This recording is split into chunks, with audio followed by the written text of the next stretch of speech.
to ask you just a few questions to make people know what happens here in the University of Florence. My first question is, in your personal experience, what are the principal difficulties that you have found in the spreading of the scientific news? Newspaper editors. I travel a lot around the world, and I give many public lectures, and I find that people, everyone is fascinated by science and by the new discoveries that are being made.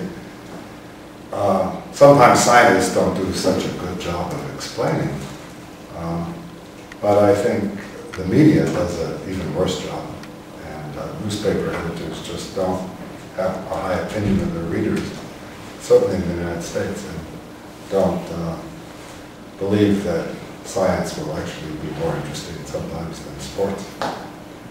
But partly it's the responsibility of scientists. They need to be able to explain to the general public how exciting science is and what wonderful things we're discovering about the universe and the world around us.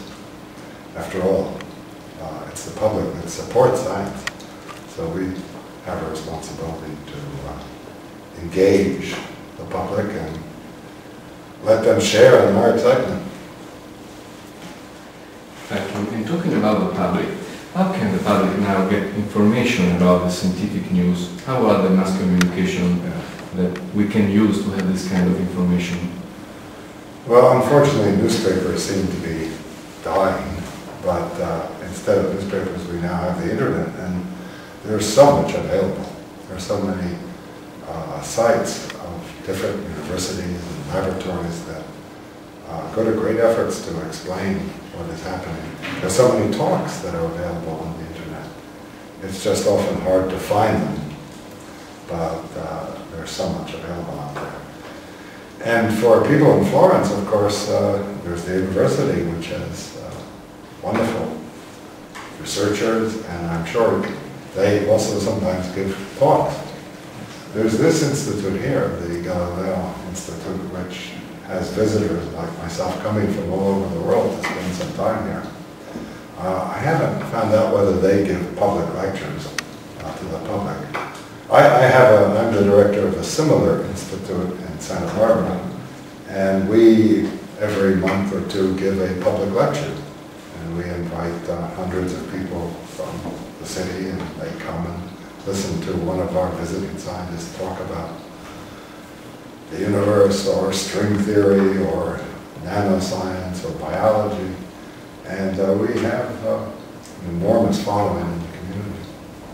So I don't know whether they do it here, but if they don't, you should ask them to do it. Yes. Thank you. And now a difficult question, maybe for us to understand. What are the studies and research that you are recently involved in? Well, I'm